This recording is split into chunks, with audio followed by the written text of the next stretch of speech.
আসসালামু আলাইকুম এভরিওয়ান, কেমন আছেন সবাই? আশা করছি সবাই ভালো আছেন। আজকে বাসায় চিকেন বিরিয়ানি করেছিলাম, তো সেটাই রেসিপি আপনাদের সাথে আজকে শেয়ার করব। সব কিছু রেডি করে নিয়েছি।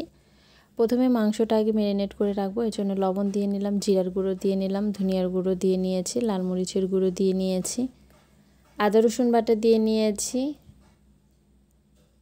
গরম মশলার গুঁড়ো দিয়ে নিলাম, টমেটো সস আর টক দই ছিল না, এর জন্য দুধের মধ্যে লেবু দিয়ে টক দই বানিয়ে নিয়েছি। এই তো সবগুলো এখন ভালো মতো মাখিয়ে নিয়েছি, এক সাইডে রেখে দিলাম। এবার চালটা ভালো মতো ধুয়ে নেব। চালটা ধোয়া হয়ে গেছে, এবার ছাঁকনিতে রেখে দিয়েছি পানিটা ঝরে যাওয়ার জন্য। এবার চলেন রান্না শুরু করা যাক। প্রথমে আগে আলুটা ভেজে নিব। আমার কেন জানি চিকেন বিরিয়ানি বলেন বা যে কোনো বিরিয়ানিতে আলু দিলে সেটা একটু ভেজে নিলে খেতে ভালো লাগে। যাই হোক, এই তো আলুগুলো ভেজে নিচ্ছি।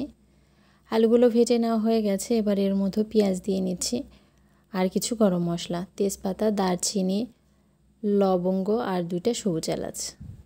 এবার সবগুলো হালকা ব্রাউন কালার করে ভেজে নেব।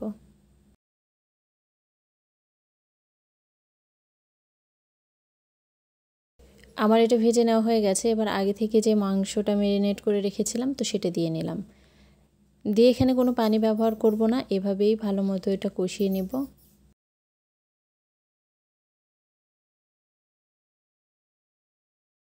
অনেকটা সময় নিয়ে মাংসটা ভালো মতো কষিয়ে নিয়েছি। এবার এর মধ্যে ভেজে রাখা সেই আলুগুলো দিয়ে নিলাম, দিয়ে আবার একটু নেড়ে নিচ্ছি। এবার এর মধ্যে চালগুলো দিয়ে নিলাম। এবার সবগুলো একটু আরও কিছুক্ষণ একটু ভেজে নেব। চালটা অনেকটা ঝরঝরে হয়ে যাবে, সেই সময় এর মধ্যে আর কি পানি দিয়ে নেব। পানি আসলে গরম পানি দিব, এই জন্য আলাদা করে আগে গরম পানি উঠিয়ে দিয়েছিলাম। তো এই তো ভেজে নেওয়া হয়ে গেছে। এবার এর মধ্যে গরম পানি দিয়ে নিচ্ছি। চেষ্টা করবেন যে পরিমাণ চাল নেবেন তার ডাবল পানি দিতে, এতে করে পোলাও বলেন বা বিরিয়ানি যেটাই বলেন না কেন সেটা ঝরঝরে হয় আর কি। আর নতুন চাল যদি হয় সেক্ষেত্রে সামান্য একটু কম দিলেই হয়ে যায়। এবার এর মধ্যে কয়েকটা কাঁচামরিচ দিয়ে নিলাম, দিয়ে এবার ঢাকনা দিয়ে ঢেকে রান্না করব বেশ কিছুক্ষণ। ঢাকনাটা উঠে কয়েকবার একটু নেড়ে দিয়েছিলাম। এই তো আবার একটু নেড়ে দিচ্ছি।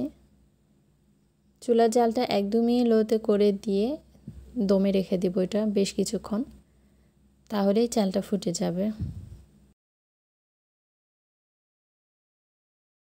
এই তো আমার রান্নাটা হয়ে গেছে, দেখতে পাচ্ছেন কতটা ঝরঝরে হয়েছে। এটা ঠান্ডা হওয়ার পরে কিন্তু আরও অনেকটাই ঝরঝরে হয়ে যাবে। এবার এটা নামিয়ে নিব।